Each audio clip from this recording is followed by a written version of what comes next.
துஷாரோட என்ட்ரிக்கு big pass fans நெறைய பேர் எதிர்பார்த்துட்டு இருந்திருப்பாங்க. அந்த ஒரு விஷயம் இன்னைக்கான எபிசோட்ல நடக்க போகுது. ஆல்ரெடி துஷார் வந்து அரோராவ பத்தி நெறைய இன்டர்வியூஸ்ல சொல்லியாச்சு. பட் இருந்தாலுமே அவர் ரீஎன்ட்ரி குடுக்கும்போது, பிக் பாஸ்க்குள்ள வரும்போது என்ன பண்ண போறாரு? இந்த வியானா மாரி ஏதாச்சும் கிரிஞ்சா பண்ண போறாரா? எல்லாரையும் எக்ஸ்போஸ் பண்றேன்ற பேர்ல.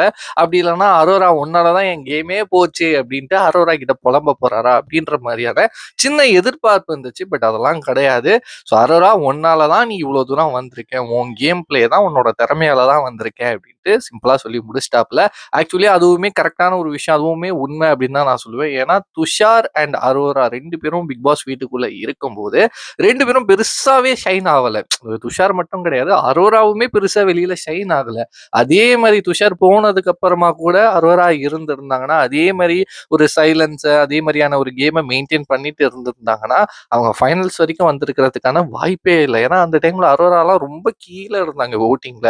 அதுக்கப்புறமா அவங்க ஏதோ லைக் அந்த ஒரு ஜோனை விட்டு வெளியில வந்து அவங்க பாட்டுக்கு கொஞ்சம் ஜாலியா இருந்து இந்த வினோத் அவர்கள் கமருதீன் கூடலாம் கொஞ்சம் ஜாலியா விளையாட ஆரம்பிச்சு, மெயினா வினோத் அவர் கூடலாம் கொஞ்சம் அந்த ஃபன்னா விளையாட ஆரம்பிச்சதுக்கு அப்புறமா கொஞ்சம் எல்லா விஷயத்தையுமே கரெக்டான இடத்துல கரெக்டான ஒரு விஷயத்தெல்லாம் பேசினதுக்கு அப்புறமா தான் அவங்க ஏதோ ஓரளவுக்கு வெளியே தெரிய ஆரம்பிச்சாங்க.